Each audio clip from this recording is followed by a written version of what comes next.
मैं प्रांजलि पांडे स्वागत करती हूँ आप सभी का हमारे YouTube चैनल ITLS एकेडमी पे। तो हम लोग पढ़ रहे हैं मानवाधिकार के बारे में। तो इसी सीरीज में आज हम लोग पढ़ने जा रहे हैं संयुक्त राष्ट्र मानवाधिकार परिषद के बारे में, UNHRC के बारे में।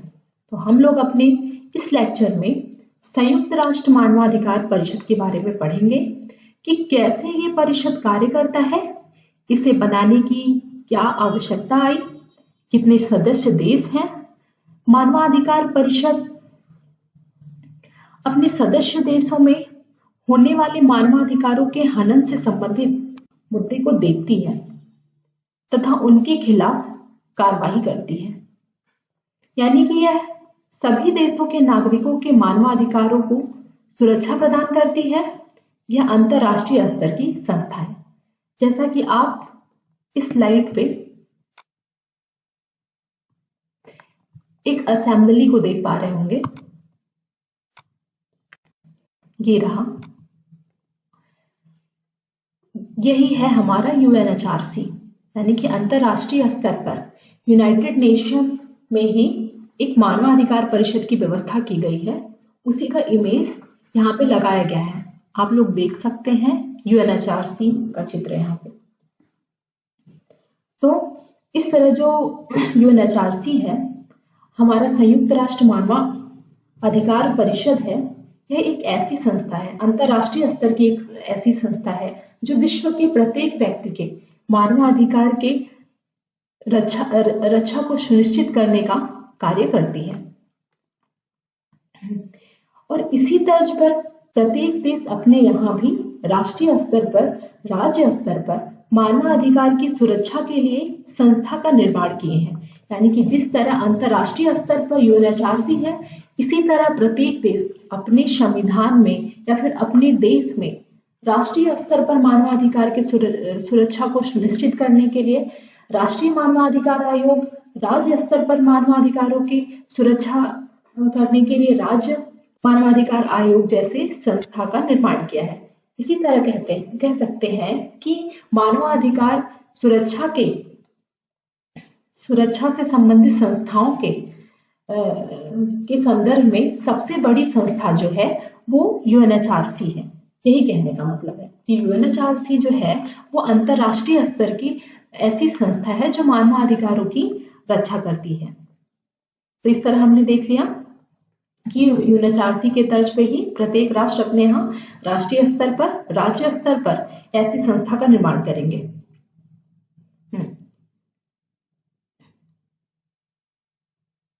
और हम लोग इसमें देखेंगे, इस संस्था के बारे में पढ़ेंगे कि कैसे ये मानवाधिकार की रक्षा करती है। UNHRC कैसे मानवाधिकार की रक्षा करती है और प्रत्येक देश अपने यहाँ के मानवाधिकार हनन के मुद्दे को इस संस्था में कैसे उठाते हैं और इन मुद्दों को उठाने के साथ साथ अन्य देशों के द्वारा किए जाने वाले मानवाधिकार हनन के मुद्दे को इस परिषद में उठाते हैं। जैसे कि पाकिस्तान है, अक्सर भारत की कश्मीर के मुद्दे को UNHRC में उठाते रहता है। वो पाकिस्तान अक्सर इस मुद्दे को उठाता है, कहता है कि भारतवासी या भारत की जो सरकार है वो जम्मू कश्मीर में जो रहने वाले निवासी हैं उनके मानवाधिकार का हनन करता है, जबकि पाकिस्तान मानवाधिकार हनन के मामले में सबसे आगे है। तो हम लोग आज अच्छे से UNHRC के बारे में पढ़ेंगे। जैसा कि हमने देख लिया कि ये सबसे महत्वपूर्ण एवं सबसे बड़ी संस्था है मानवाधिकार के सुरक्षा के संदर्भ में। तो अब पढ़ते हैं संयुक्त राष्ट्र मानवाधिकार परिषद। ये जो लोगो आप देख पा रहे हैं, ये संयुक्त राष्ट्र मानवाधिकार परिषद यानी कि UNHRC का ये लोगो है। इसका नाम संक्षेप में UNHRC है। इसकी जो स्थापना है 2006 में हुई थी और संयुक्त राष्ट्र यूनाइटेड नेशन में जो अनेक संस्थाएं हैं उसी तरह ये भी एक संस्था है। और अब हम लोग देखते हैं विस्तार से यूएनएचआरसी के बारे में। यूएनएचआरसी संयुक्त राष्ट्र संघ ने मानवाधिकार आयोग की स्थापना वर्ष 1946-47 में आर्थिक एवं सामाजिक परिषद की एक कार्यात्मक समिति के रूप में की थी। जो संयुक्त राष्ट्र संघ है, अमेरिका में जो संयुक्त राष्ट्र संघ है, उसने मानवाधिकार आयोग की स्थापना 1946 और 47 में ही कर दी थी। जो संयुक्त राष्ट्र संघ की एक संस्था है, आर्थिक एवं सामाजिक परिषद, उसी के कार्यात्मक समिति के रूप में एक मानवाधिकार आयोग की स्थापना तो पहले ही 1946 और 1947 में ही हो गई थी। यानी कि अंतरराष्ट्रीय स्तर पर मानवाधिकार आयोग की स्थापना 1946 और 1947 में ही संयुक्त राष्ट्र संघ ने कर दिया था। और इसका मुख्य कार्य प्रतिवेदन तैयार करना, अधिकारों के अंतरराष्ट्रीय बिल, नागरिक स्वतंत्रता, स्त्री दशा एवं मानवाधिकार संबंधी विषयों पर अपनी अनुशंसाएं प्रकट करना था। और ये जो मानवाधिकार आयोग की स्थापना संयुक्त राष्ट्र संघ ने 1946 और 1947 में कर दी थी, इनका मुख्य कार्य था प्रतिवेदन तैयार करना, अधिकारों के अंतरराष्ट्रीय बिल, मतलब अंतरराष्ट्रीय स्तर पर अधिकारों का क्या बिल होता है, ये तैयार करती थी। ये जो आयोग था, ये प्रतिवेदन तैयार करता था और अधिकारों से संबंधित जो अंतरराष्ट्रीय बिल होते थे उन्हें ये बनाता था। नागरिक स्वतंत्रता, स्त्री की क्या दशा है, मानवाधिकार से संबंधित और भी जितने भी विषय थे उनसे संबंधित अपनी अनुशंसाएं देता था, मतलब अपनी सलाह देता था। ये सारा कार्य मानवाधिकार आयोग का था, जो कि 1946 और 1947 में ही बन गया था। अब देखते हैं, दिसंबर 1993 में महासभा ने मानवाधिकार गतिविधियों के प्रति जिम्मेदारी निश्चित करने के लिए मानवाधिकार उच्चायुक्त का पद सृजित किया। दिसंबर 1993 में जो महासभा है, यानी कि संयुक्त राष्ट्र संघ में एक महासभा है, तो ये महासभा मानवाधिकार गतिविधियों के प्रति जिम्मेदारी निश्चित करने के लिए कि मानवाधिकार से संबंधित जितनी भी गतिविधियां होंगी उनका तो जिम्मेदारी लेने वाला कोई ना कोई व्यक्ति तो होना चाहिए, कोई जिम्मेदार परिषद होना चाहिए। इसके लिए उन्होंने क्या किया कि मानवाधिकार उच्चायुक्त का एक पद बनाया। महासभा ने, संयुक्त राष्ट्र संघ की जो महासभा है, उसने 1993 में मानवाधिकार उच्चायुक्त का एक पद सृजित किया। 15 मार्च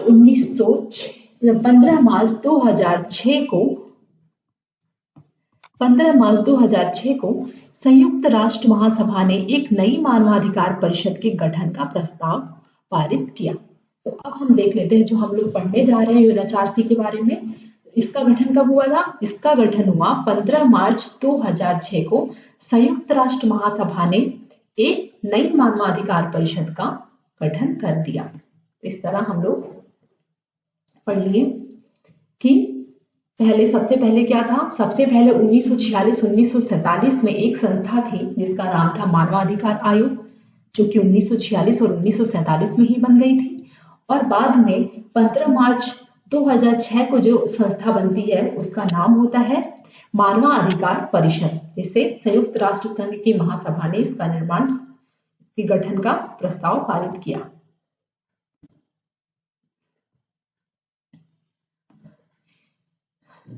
इस 47 सदस्यीय मानवाधिकार परिषद ने 53 सदस्यीय मानवाधिकार आयोग का स्थान लिया। ये जो मानवाधिकार परिषद है, इसमें 47 मेंबर है, 47 मेंबर्स हैं। बल्कि इसके पहले जो मानवाधिकार आयोग था उसमें 53 सदस्य हुआ करते थे, ठीक है। और ये जो मानवाधिकार परिषद है उसमें 47 सदस्य हैं। उसमें कितने सदस्य हैं? जो मानवाधिकार परिषद है, जो यूएनएचआरसी है, इसमें 47 सदस्य हैं। और जो मानवाधिकार आयोग था उसमें 53 सदस्य देश थे, शामिल थे। आयोग को 16 जून 2006 को समाप्त कर दिया गया। ये जो मानवाधिकार आयोग था, जिसे संयुक्त राष्ट्र संघ ने सबसे पहले बनाया था मानवाधिकार से संबंधित मामले को देखने के लिए, उसे 2006 में समाप्त कर दिया गया और 2006 में उसके स्थान पर मानवाधिकार परिषद को लाया गया। आयोग को समाप्त कर दिया गया। 19 जून 2006 को परिषद की प्रथम बैठक आयोजित की गई। उल्लेखनीय है कि नई परिषद अस्थायी है। यानी कि सबसे पहला बैठक यूएनएचआरसी का 19 जून 2006 को की गई और ये जो परिषद बना, यूएनएचआरसी बना, ये एक अस्थायी परिषद है, यानी कि इसे जब चाहे तब भंग नहीं किया जा सकता तथा प्रत्यक्ष रूप से महासभा के अधीन है। ये जो यूएनएचआरसी है, मानवाधिकार परिषद जो है, ये संयुक्त राष्ट्र संघ की महासभा जो एक संस्था है उसके अधीन ये कार्य करता है। यह कहीं भी एवं किसी भी देश में मानवाधिकारों के उल्लंघन का गहन विश्लेषण कर सकेगी।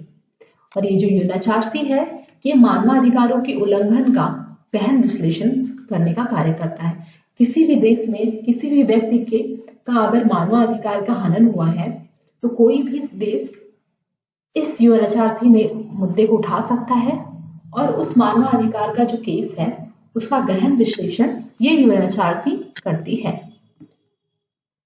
क्या करती है यूएनएचआरसी? तो अब हम लोग देखेंगे यूएनएचआरसी का काम क्या है, क्या करती है।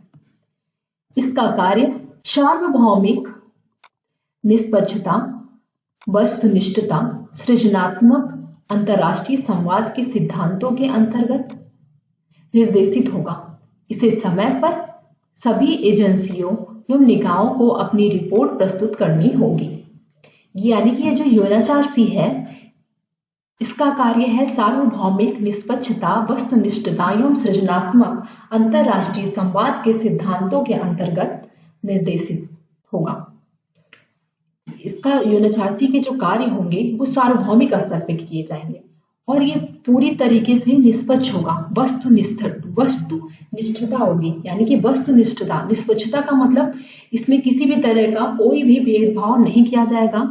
सार्वभौमिकरण का मतलब कि ये पूरे देश और पूरे विश्व में एक समान लागू होगा। यूएनएचआरसी कुछ भी अगर निर्णय लेता है या फिर कोई भी कार्य करता है तो उसका इम्पैक्ट, उसका प्रभाव पूरे विश्व पे पड़ेगा।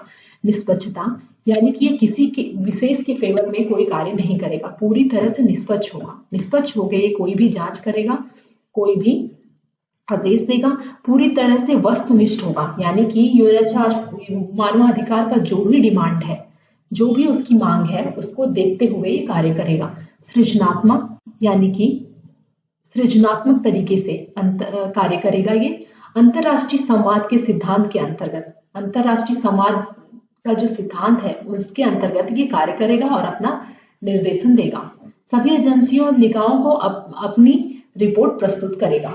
और ये जो यूएनएचआरसी है, जितनी भी एजेंसियां हैं, जितनी भी निकाय हैं, उनको मानवाधिकार से संबंधित जो भी रिपोर्ट होगी, वार्षिक रिपोर्ट, अर्धवार्षिक रिपोर्ट, सारी रिपोर्ट ये उन एजेंसियों को प्रस्तुत करेगी। अब देखते हैं, ताकि मानवाधिकार उल्लंघन की व्यवस्थापरक ढंग से रोका जा सके। ज्ञातव्य है कि भारत मानवाधिकार परिषद का सदस्य देश है। ये जो यूएनएचआरसी है, मानवाधिकार अंतर्राष्ट्रीय मानवाधिकार परिषद जो है, इसका उल्लंघन कोई ना कर सके, इसके उल्लंघन, मानवाधिकार का उल्लंघन ना हो, इसको रोकने का कार्य ये करेगी। और भारत भी यूएनएचआरसी का एक सदस्य देश है। हमारा भारत, हमारा प्यारा भारत भी यूएनएचआरसी का, मानवाधिकार परिषद का एक सदस्य देश है। तो ये बहुत इंपॉर्टेंट है। अगर आपके एग्जाम में क्वेश्चन आता है कि क्या भारत यूएनएचआरसी का सदस्य देश है, तो आप वहां पे लगा सकते हैं या फिर लिख सकते हैं कि हाँ, भारत यूएनएचआरसी का सदस्य देश है। कैसे काम करती है परिषद? यूएनएचआरसी में वो सभी देश भाग लेते हैं जो संयुक्त राष्ट्र के सदस्य हैं।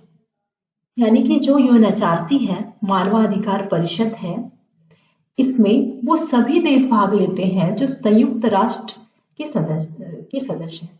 जो संयुक्त राष्ट्र संघ है, जो अमेरिका में ये इस संस्था जो संयुक्त, पहले मैं आप लोगों को समझाना चाहती हूँ संयुक्त राष्ट्र संघ के बारे में। संयुक्त राष्ट्र संघ जो संस्था है, ये एक अंतरराष्ट्रीय संस्था है। विश्व युद्ध के बाद, द्वितीय विश्व युद्ध के बाद इस संस्था की स्थापना विशेष उद्देश्य की गई थी कि अब इस तरह का विश्व युद्ध वापस से ना क्रिएट हो, पूरे विश्व में शांति व्यवस्था बनाए रखी जा सके, इसलिए इस संयुक्त राष्ट्र संघ की स्थापना की गई थी और विश्व के प्रत्येक प्रत्येक देश इसके सदस्य बने थे और इसके चार्टर पे अपना हस्ताक्षर किए थे। संयुक्त राष्ट्र में विभिन्न बहुत सारी एजेंसियां हैं और बहुत सारी संस्थाओं का निर्माण किया गया है और जिनका कार्य होता है अंतर्राष्ट्रीय स्तर पर पूरे इनके सभी सदस्य देशों के आर्थिक, सामाजिक, राजनीतिक सभी लाभों का देखरेख करना उनका अधिकार होता है।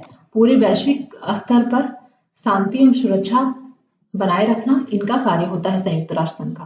तो जो यूएनएचआरसी है वो भी संयुक्त राष्ट्र संघ का ही एक हिस्सा है, कह सकते हैं।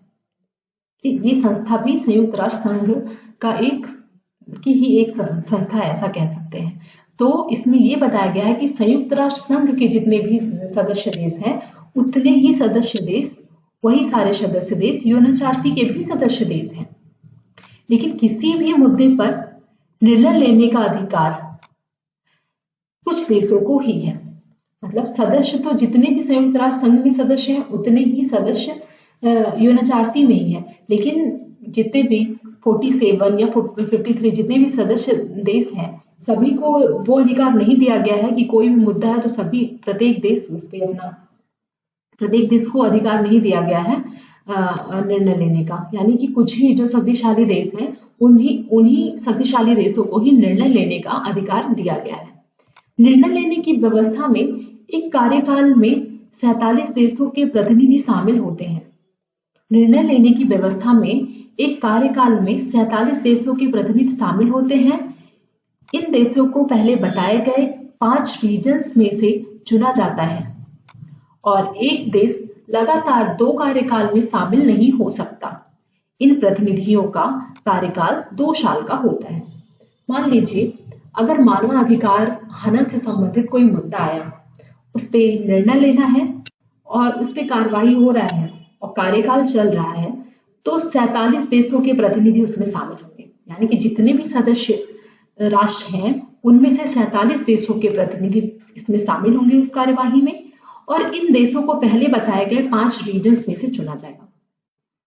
और ये जो सदस्य देश हैं 5 रीजन्स बताए गए हैं, जैसे कि अफ्रीका हो गया, एशिया हो गया, यूरोप कंट्रीज हो गई। तो ये सारे रीजन्स में डिवीजन कर दिया गया है और इन देशों से 5 रीजन से ये देश आएंगे और इन देश के प्रतिनिधि इस कार्यकाल में सम्मिलित किए जाएंगे और एक देश लगातार 2 कार्यकाल में शामिल नहीं हो सकता। जैसे कि मान लीजिए भारत है, भारत का कार्यकाल चल रहा है, मान लीजिए कोई निर्णय लेना है, कोई कार्यकाल चल रहा है, मान लीजिए 2 साल का कोई कार्यकाल चल रहा है, उसमें भारत को मान लीजिए दिया गया, तो भारत को लगातार, जैसे कि भारत 2018 से 2019, 2019 से 2020 तक उसका कार्यकाल यूएनएचआरसी में चल रहा है, तो आने वाला जो दूसरा कार्यकाल है 2020 से 2021, 2021 से 2022, वो कार्यकाल भारत को नहीं मिलेगा। यानी कि लगातार 2 कार्यकाल में वो देश शामिल नहीं हो सकता। यानी कि कहने का मतलब है कि अगर किसी देश ने 2 साल तक इस कार्यकाल में शामिल हुआ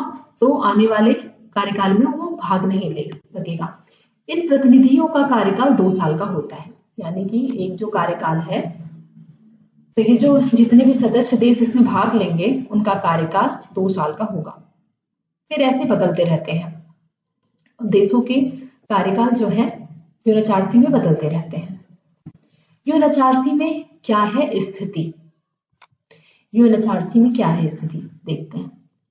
यूएनएचआरसी में भौगोलिक स्थिति को देखते हुए सदस्यों को 5 रीजनल ग्रुप में बांटा गया है। जो यूएनएचआरसी है, मानवाधिकार परिषद जो है, इसमें भौगोलिक स्थिति को देखते हुए सदस्यों को 5 रीजनल ग्रुप में बांटा गया है। यानी कि 5 जितने भी सदस्य देश हैं यूएनएचआरसी में, उनको 5 रीजनल ग्रुप में बांट दिया गया है भौगोलिक स्थिति को देखते हुए।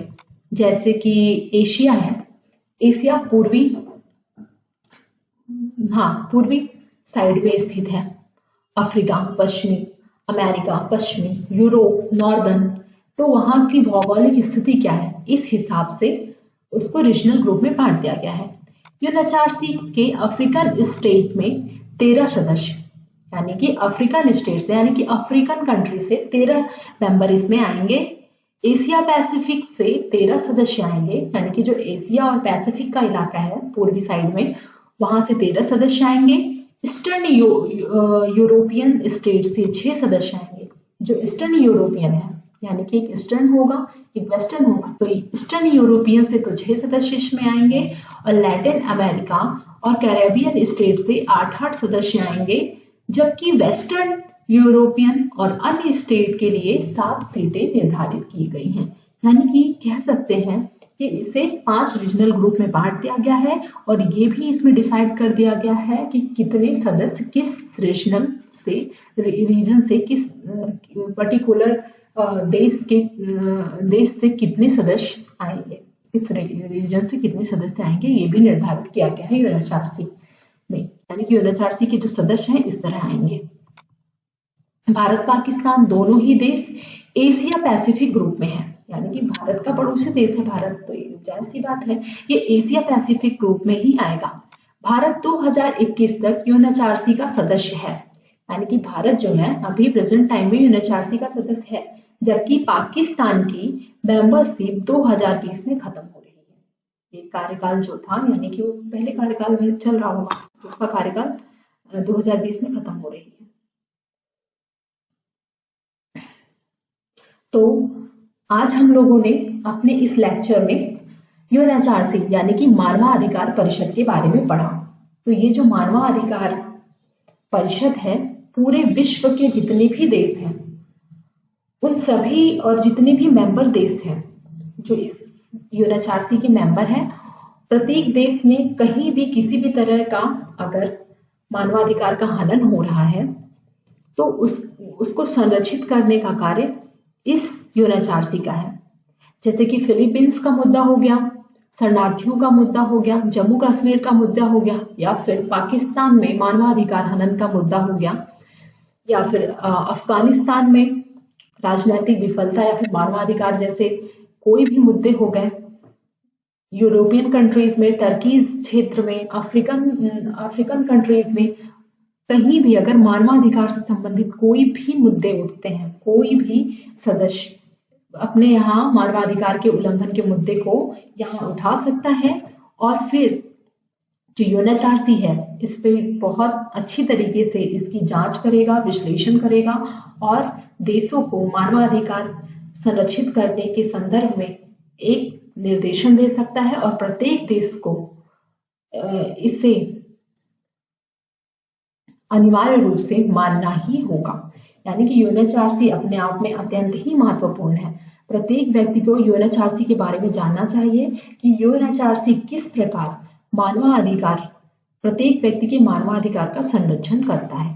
इस तरह हमने अपने लेक्चर में यूएनएचआरसी के बारे में पढ़ा कि यूएनएचआरसी कैसे मानवाधिकार का संरक्षण करता है, और किस तरह प्रत्येक देश इस यूएनएचआरसी का उपयोग अपने यहाँ के मानवाधिकार के संरक्षण के लिए करते हैं। Thank you.